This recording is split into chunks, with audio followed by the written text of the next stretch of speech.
Bem, essa é a apresentação de slides que eu utilizei na live sobre ciência e negacionismo.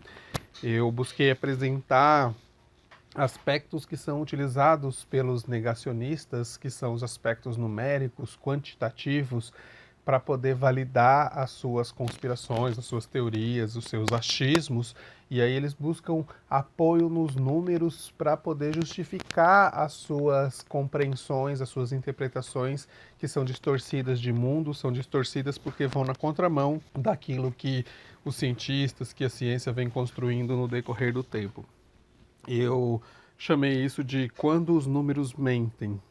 O que essas pessoas pensam é que, sendo a matemática uma ciência exata, os números que são apresentados para poder justificar argumentos, eles são inquestionáveis. Eles são prova da verdade daquilo que se está dizendo. Mas será que o fato de a matemática ser uma ciência exata faz com que os números também sejam exatos?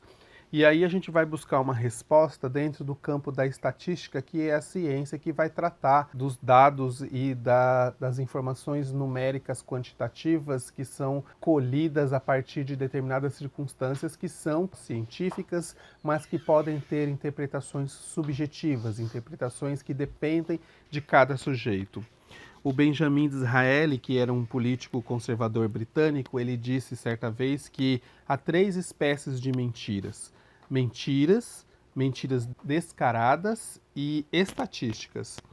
Veja que o que ele está dizendo é que existem algumas formas de mentir que remetem a números que são distorcidos de uma situação real. Aqui o que ele está chamando de mentira é aquilo que se apresenta e que não tem conexão necessária com a realidade. A gente consegue fazer uma interpretação do nosso contexto social, daquilo que está ao nosso redor, que distorce, que está na contramão daquilo que se verifica na realidade em termos práticos. E isso é muito mais premente quando se analisa algo a partir do achismo. Ah, eu acho que... E aí, quando você acha que e encontra fundamentação nos números para poder justificar aquele achismo, faz com que aquela informação passe a ter alguma credibilidade e possa ser encarada como verdadeira por algumas pessoas. Eu trago aqui um exemplo bem característico dessa possível interpretação subjetiva que pode ter consequências que destoam da realidade. O exemplo do homem que não sabia nadar. Joãozinho não sabia nadar. E ele precisava atravessar um lago, mas não sabia se era muito fundo. Então, antes de entrar no lago, ele perguntou a um matemático e o matemático respondeu: a profundidade média do lago é de 1,10 m. Então, o Joãozinho pensou: bem, eu tenho 1,65 m de altura, como o lago tem profundidade média de 1,10 m, vai dar pé para mim, eu posso atravessar. Aqui eu tenho a imagem do lago. Note o seguinte: a profundidade média do lago é uma informação verídica, é uma informação real. Só que a profundidade, o local mais profundo do lago tem uma profundidade de 2 metros. E alguns outros lugares têm uma profundidade de 1 metro, de 30 centímetros, o que faz com que a média de fato seja de 1,10 m. Como o Joãozinho tem 1,65 m, a altura dele é maior do que a profundidade média. Porém, a altura dele é menor do que a profundidade máxima e isso, infelizmente, gerou uma situação que destoa da realidade. O Joãozinho se afogou. O que isso diz para nós? Que a interpretação de um dado estatístico, como a média, depende da compreensão que as pessoas têm desse conceito. É fundamental que se conheça o conceito para que a interpretação não fique enviesada. A média aritmética nada mais é do que a soma total dos termos dividida pelo número total de termos. Aqui eu trago um exemplo da média aritmética. Veja, tenho aqui 5 pessoas: o Pedro, o Vitor, o Giovanni, o Carlão e o Daniel. Note que o Pedro e o Vitor, eles têm alturas de 1,56 m e 1,63 m. Já o Carlão tem alturas de 1,75 e 1,70. O Carlão e o Daniel, respectivamente. E o Giovanni, ele tem uma altura de 1,66 m. Ele está ali no meio, porque eles estão colocados em determinada ordem. Veja que o Giovanni está ali no meio. Se nós somarmos os valores, se nós somarmos 1,56, 1,63, 1,66, 1,75 mais 1,70 e dividir essa soma por 5, o resultado será 1,66. Isso é a média. Ela mostra para a gente uma medida que tem uma tendência ao centro, uma tendência central, uma tendência de dividir os dados ao meio. Mas não significa que todas as pessoas têm aquela medida, têm aquela altura. No caso do exemplo do Joãozinho, que era o homem que não sabia nadar, ele achou que a altura máxima do lago era de 1,10 m, ou que todo o lago tinha 1,10 m e acabou se dando mal por conta disso. Aqui eu trago uma circunstância da realidade em que, de fato, a gente verifica os números mentindo ou alguém manipulando a informação estatística de forma que a interpretação possa ser errada. Quem, a princípio, olha para este gráfico da direita, ele percebe que o Dória lidera a pesquisa, aponta o Ibope, e aí ele ainda traz aqui o estímulo à autoridade. Então ele coloca na conta do Ibope a interpretação. E ele verifica que quem olha para cá percebe que o Dória, que é essa primeira barrinha aqui, ele tem uma intenção de votos bastante grande. 22% das pessoas pretendem votar no Dória e os outros estão tudo lá bem para trás, percebam. Essa daqui, que seria o segundo, na verdade são as pessoas que vão votar em branco ou nulo. Perceba o tamanho da barra do Dória aqui. Só que aí a surpresa aparece quando você observa que, na verdade, o Dória tem 22% de intenção de voto. Olha o tamanho da barra do 22%. Sobretudo quando a gente compara essa barra do 22% com a do segundo colocado ali, que é o Paulo Scaff, está com 15%. Veja, a coluna do Dória cabe 2, 3, 4 vezes, um pouco mais do que 4 vezes a do Scaff lá dentro. A gente ainda consegue perceber que a barra dos 22% do Dória, ela é maior do que a barra dos 40% das pessoas que pretendem votar branco e nulo.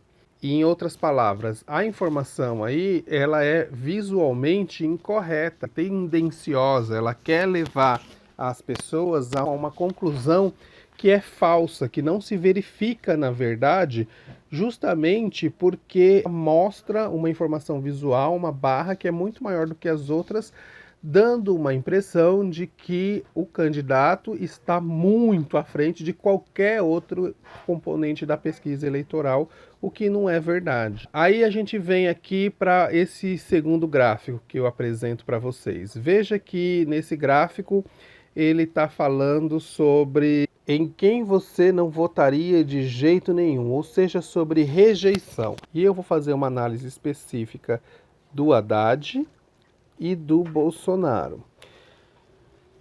Foi feita uma pesquisa anterior a essa, esse gráfico ele é verídico, ele foi publicado no jornal O Estadão, e aí numa primeira pesquisa mostrou que o Haddad tinha 16% de rejeição, enquanto o Bolsonaro tinha 37%. Na segunda pesquisa, ambos subiram. O Bolsonaro saiu de 37 para 44, enquanto o Haddad saiu de 16 para 23%. Se a gente olhar matematicamente para isso, a gente vai perceber que, em relação ao Bolsonaro, de 44 para 37, significa um aumento de 7 pontos percentuais. 44 menos 37 é igual a 7. Quer dizer que essa subida aqui dele é uma subida de 7%. Por outro lado, a subida do Haddad é de 16 para 23, e se a gente fizer 23 menos 16, vai dar também 7. Então, o Haddad também subiu 7% na rejeição. Acontece que quando a gente olha para a informação visual, que são as linhas, as duas retas que estão ligando as duas pesquisas, a gente percebe essa reta aqui como a reta do Haddad, essa reta aqui como a reta do Bolsonaro, e se a gente sobrepõe as duas, Claramente, a reta do Bolsonaro indica uma inclinação menor, como se a rejeição do Bolsonaro tivesse subido menos do que a rejeição do Haddad. Essa mensagem que fica por trás da informação verdadeira mostra que, num eventual segundo turno entre esses dois candidatos, o Haddad teria menos condições de angariar votos dos demais concorrentes que não foram para o segundo turno do que o Bolsonaro. E essa tendência de as pessoas já irem achando isso gera uma consequência, como de fato a gente conseguiu perceber. Eu deixei durante a live uma sugestão de leitura que eu tiro dela muitas das coisas que eu apresento aqui, que é o livro Como Mentir com Estatística, do Darrell Ruff. Esse livro tem muitas dessas perspectivas de que as pessoas usam conceitos estatísticos para poder falsear interpretações, às vezes intencionalmente e às vezes sem nenhuma intenção, mas sempre de uma maneira ideológica, e a interpretação desses dados também.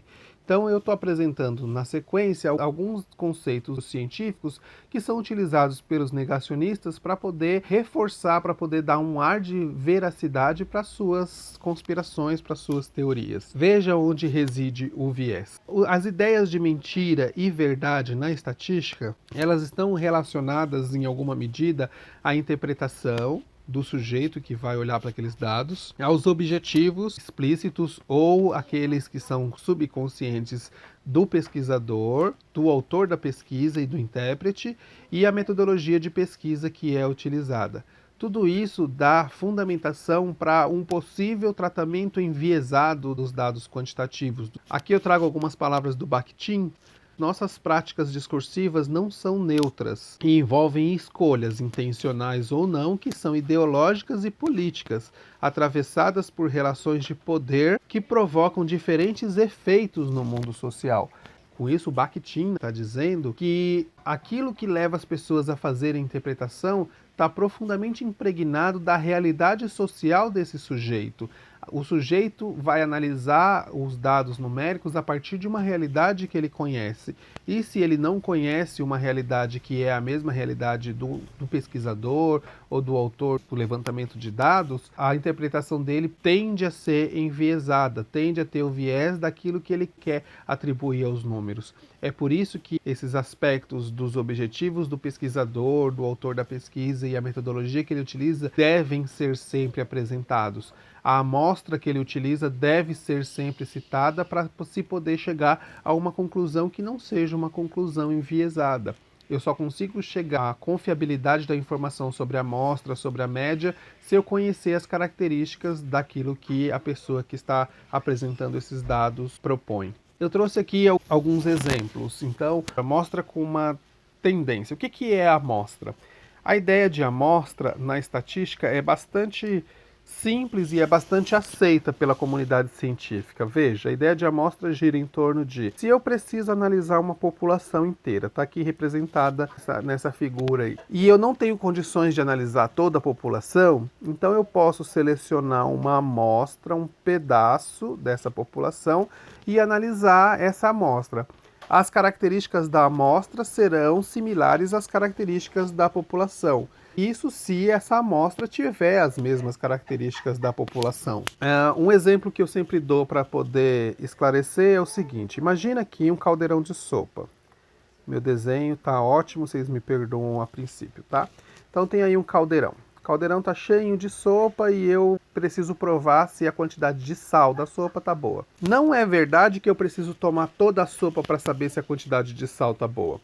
Basta que eu prove uma colher da sopa. Então eu vou provar que só uma colher. Acontece que eu coloquei dentro da sopa 5 kg de sal, tá bom? Despejei aqui, mas não mexi, ficou lá no fundo. Quando eu pegar uma colher de sopa da superfície, essa sopa vai estar aparentemente sem sal. Eu vou dizer, olha, a sopa está faltando sal. Só que tem lá 5 kg de sal depositados no fundo. Essa amostra tem uma tendência, uma amostra tendenciosa. Eu retirei uma amostra da superfície e a partir dessa amostra da superfície eu fiz uma consideração sobre todo o caldeirão de sopa. que não se verifica porque a amostra não tem as mesmas características de todo o caldeirão. A amostra é uma parte da superfície, o todo tem lá no fundo uma porção de sopa que está com bastante sal. Agora, se eu misturasse o sal de forma a ele se diluir por igual na sopa, eu poderia pegar lá da parte de cima uma colher, provar, verificar que aquela parte de cima está com uma quantidade ideal de sal e concluir a partir disso que toda a sopa está com uma quantidade ideal de sal, porque houve essa distribuição igual lá da quantidade de sal que estava no fundo. O exemplo prático que eu trouxe aqui foi das eleições nos Estados Unidos. E aí os analistas, os especialistas de estatísticas, estavam tentando explicar as falhas nas pesquisas e que indicavam, todas as pesquisas indicavam que a vencedora das eleições seria a Hillary Clinton, mas quem ganhou na verdade foi o Trump, como a gente sabe. E aí aqui tem uma explicação, né, do professor Larry Sabato, da Universidade da Virgínia, em que ele diz que um dos problemas que ele identificou foi que as amostras do eleitorado ela estava disposta em relação à eleição anterior nos Estados Unidos, em que o vencedor tinha sido o Barack Obama. Veja que o Barack Obama era democrata, foi vencedor das eleições anteriores. Nos Estados Unidos a eleição não é obrigatória, então os institutos de pesquisa compuseram suas amostras se baseando na eleição anterior. E naquelas condições a Hillary tinha vantagem. Acontece que um grande eleitorado do Trump eram as pessoas brancas das zonas rurais. E essas pessoas que não tinham votado em peso no Obama, que não tinham saído para votar na eleição do Obama, foram votar na eleição do Trump, e essas pessoas são caracteristicamente eleitoras dos republicanos e, no caso, do Trump. E além disso, diminuiu a quantidade de negros e millennials lá nos Estados Unidos, que são eleitores tradicionalmente dos democratas. Eles não saíram de casa para votar no dia das eleições e acabou diminuindo a quantidade de votos esperados para Hillary. E o resultado final de tudo isso foi a de que o presidente eleito foi o Trump. Então a amostra ela foi baseada numa circunstância que não se verificou na realidade, por isso que encontrou erros lá nos Estados Unidos. Isso quer dizer que as estatísticas não são confiáveis, que as pesquisas mentem? Não, absolutamente não. Isso quer dizer que houve um erro na seleção da amostra que mostrou um viés, que era um viés voltado para uma determinada conclusão. Quando os fatos de como as pesquisas foram feitas, eles são claros, a gente consegue analisar inclusive a possibilidade de viés, e isso torna a estatística uma ciência reconhecida. Então, quando a gente tem eleições e as eleições mostram pesquisas, o que a gente precisa verificar na pesquisa, além dos resultados que ela apresenta, é como ela foi feita, porque essa característica de como a pesquisa foi feita diz muito sobre possíveis viés da pesquisa. Continuando, eu trago aqui um segundo aspecto em relação a possibilidades de viés numa análise estatística, que é aquele que eu já tratei lá no exemplo do Joãozinho que não sabia nadar, que é a média. Aqui eu trago o exemplo da renda per capita. O que é a renda per capita? É um indicador utilizado para avaliar a situação econômica de um país. Ele corresponde à renda média da população. Então, é uma renda que as pessoas ganham em média em um determinado ano ou período, e é calculado por meio da divisão da renda nacional pelo número de habitantes. Então, eu vou dividir tudo que se ganhou no país pela quantidade de habitantes. Eu fiz aqui uma pesquisa que mostra a renda média do Brasil, 8.920 dólares e 76 centavos. Está em dólares isso em 2018. Ou seja, o salário médio dos brasileiros em 2018 era de 8.920 dólares e 76 centavos. Deveria ser isso para todos os brasileiros. Acontece que foi feito pelo IBGE uma pesquisa que verificou que, na verdade, 54 milhões de brasileiros, que é mais da metade da população economicamente ativa, ficou em R$ 928. Ou seja, deveria ter sido 8 mil, quase 9 mil, e foi, na verdade, 928. Se você não consegue compreender qual que é a ideia do cálculo da renda per capita, você olha para essa informação de que os brasileiros ganham quase 9 mil dólares e tem uma conclusão errada sobre como é o poder de compra dos brasileiros.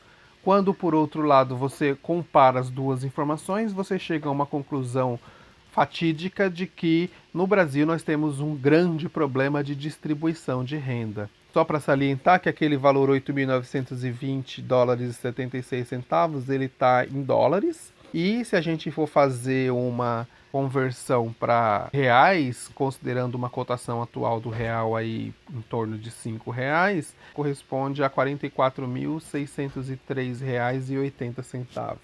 A média, ela é uma poderosa ferramenta de análise tendenciosa justamente porque ela tende a ficar ao centro. Ela tende a mostrar valores que são centrais, como se houvesse uma divisão equitativa entre todos os sujeitos. Veja, aqui tem um sujeito que tem a média e aqui tem mais uma quantidade pequena de sujeitos que estão acima desse carinha que ganha 5.700. Esse aqui ganha 10 mil, esse aqui ganha 15 mil e esse aqui ganha 45 mil, provavelmente é o dono da empresa. E aqui para baixo tem uma galera, três aqui que ganham 5 mil, mais 4 aqui que ganham 3.700, esse aqui que ganha 3 mil e essa galera grande aqui que ganha 2 mil. Para cima são 12 pessoas e para baixo também são 12. Então esse cara aqui recebe o nome de mediana, porque tem 12 para cima e 12 para baixo, ele está no meio. Esse pessoal aqui, esse salário aqui de 2 mil, ele é a moda. O que é a moda? É o valor que se repete mais vezes. Veja que a moda, a quantidade de pessoas que se repete mais vezes, é aquelas pessoas que ganham menos. E a média, ela tem uma característica que é assim: a quantidade de pessoas que estão aqui para baixo da média é uma quantidade de pessoas maior. E para poder compensar isso, a quantidade de dinheiro que está aqui para cima é uma quantidade maior.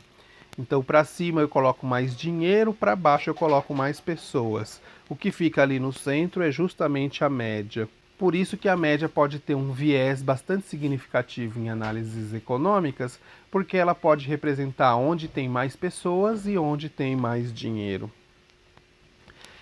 Aqui eu trago um exemplo bastante comum, bastante cotidiano, que o Durrell, lá no livro dele, no Como Mentir com Estatística, chama de os numerozinhos que não estão lá.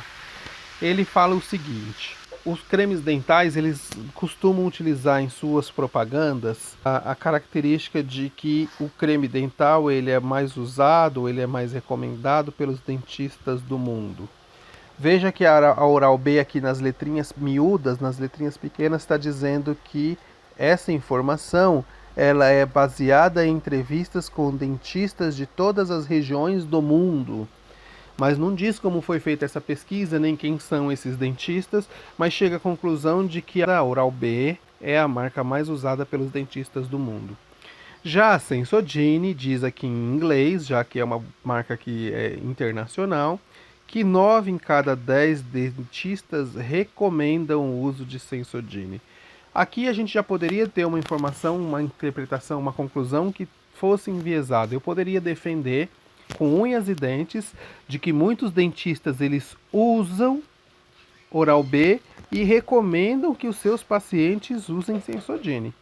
Porque fatalmente muitos dentistas usam uma coisa e recomendam outra, porque se a Oral-B é a mais usada e a Sensodyne é a mais recomendada, obviamente tem gente aí que está usando uma e recomendando outra. Acontece que eu fui olhar então a outra marca, a concorrente, a Colgate Sensitive, e aí, para surpresa ou não, ela diz que a Colgate Sensitive é a número 1 em recomendação para dentes sensíveis. Ora, a Sensodyne também é para dentes sensíveis. Então, se 9 em cada 10 dentistas recomendam a Sensodyne e a número 1 em tratamento dos dentes sensíveis é a Colgate Sensitive, então a gente tem um problema aí, tem gente que está mentindo nas pesquisas. De fato, alguém está mentindo. E aí a gente verifica como que a propaganda se utiliza de uma estatística tendenciosa, de que uma estatística em que a amostra tem uma tendência, quer mostrar alguma coisa a princípio, a priori, para poder chegar a informações, a conclusões que levam as pessoas a erro. E assim eu encerrei a minha apresentação na nossa live, né? Estou fazendo essa gravação para deixar disponível para vocês. Deixei aí os meus dados de contato, tem o meu e-mail institucional. para que vocês eventualmente, se quiserem algum tipo de material, alguma leitura, possam entrar em contato e certamente nos veremos em breve novamente para poder discutirmos um pouco mais, com um pouco mais de propriedade, as características disso e de outras coisas que podem ajudar vocês nos estudos de vocês. Um abraço grande e até breve.